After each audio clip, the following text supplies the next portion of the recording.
नमस्कार। जिंदगी में कई बार ऐसे मौके आते हैं जब जीत या हार मायने नहीं रखते। उससे भी बड़ा हो जाता है सही और गलत का सवाल। क्या सही है और क्या गलत है? ऐसे समय में हमें ये तय करना होता है कि हम मुश्किल रास्ता चुनेंगे या आसान रास्ता। आज मैं भी एक ऐसे मोड़ पे खड़ा हूँ।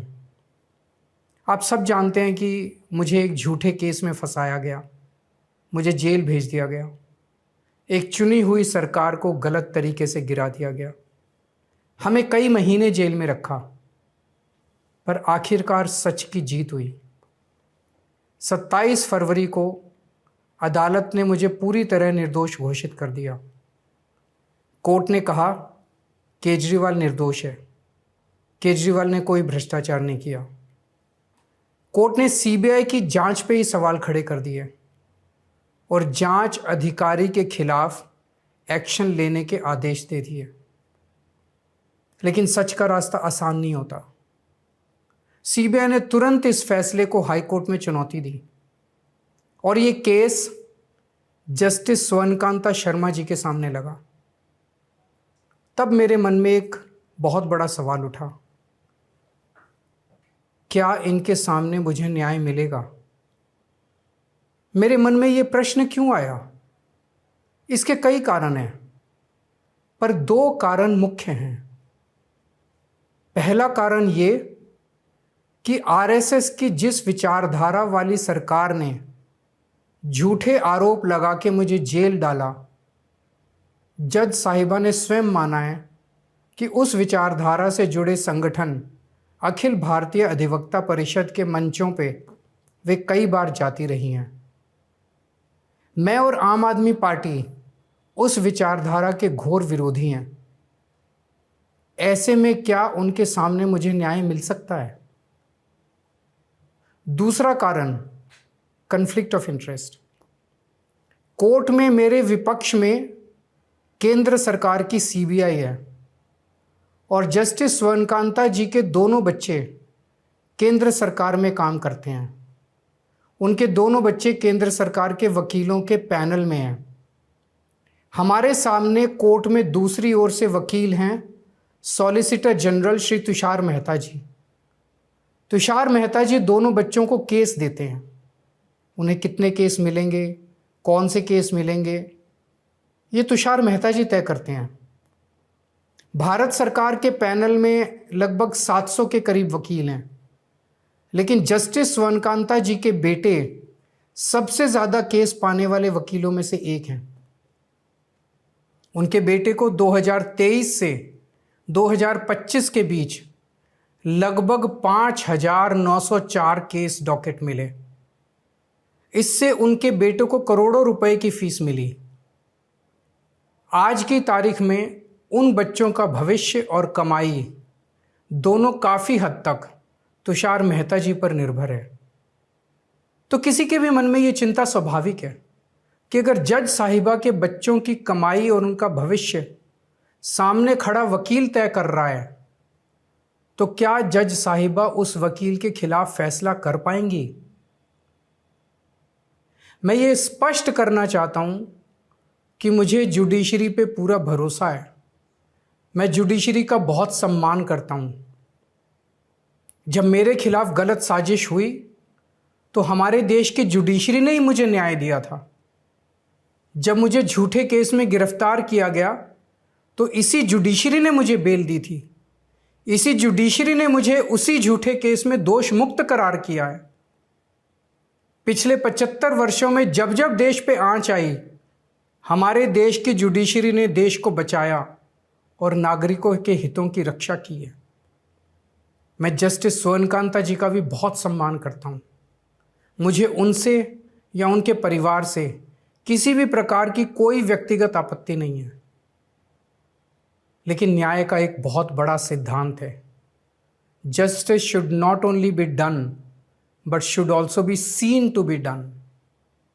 इसलिए मैंने जस्टिस स्वर्णकांता शर्मा जी से पूरे सम्मान के साथ अनुरोध किया कि वो इस कन्फ्लिक्ट ऑफ इंटरेस्ट जैसे कारणों की वजह से इस केस से खुद को अलग कर लें, लेकिन उन्होंने मेरी दलीलें खारिज कर दी और फैसला दिया कि वो स्वयं ही ये केस सुनेंगी।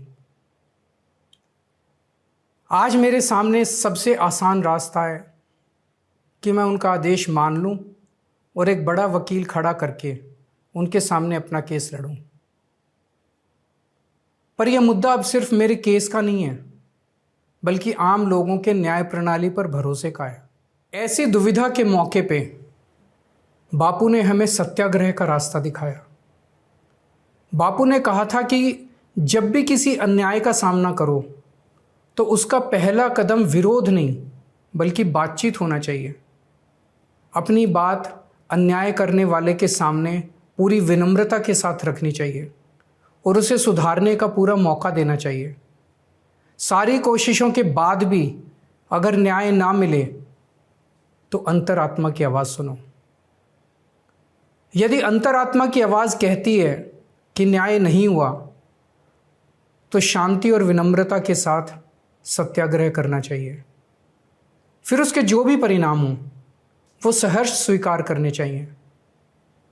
पर इस पूरे प्रकरण में अन्याय करने वाले व्यक्ति के प्रति किसी भी प्रकार की नफरत या गुस्सा नहीं होना चाहिए।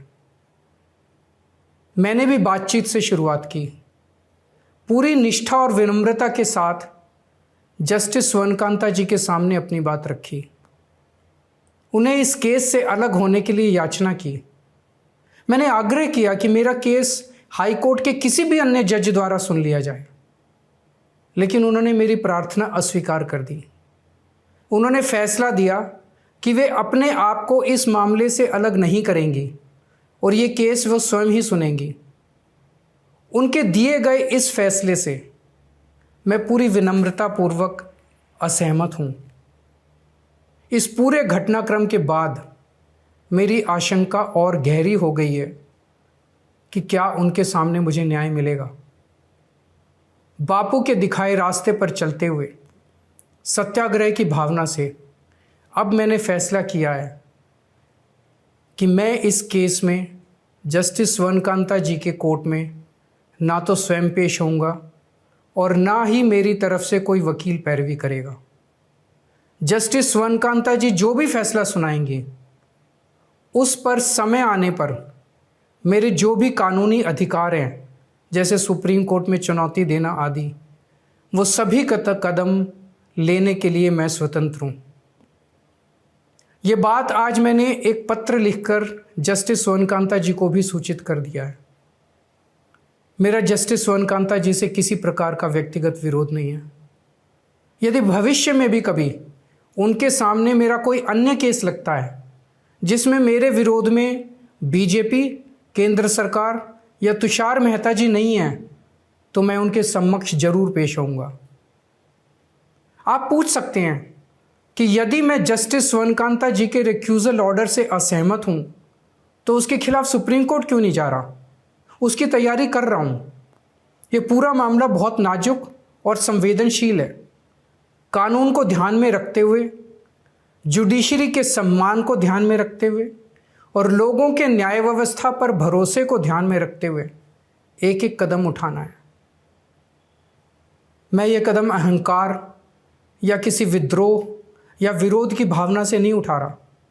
इस कदम के जरिए मेरा मकसद देश की कानून प्रणाली को चुनौती देना भी नहीं है और ना ही मेरा मकसद न्याय व्यवस्था का अपमान करना है।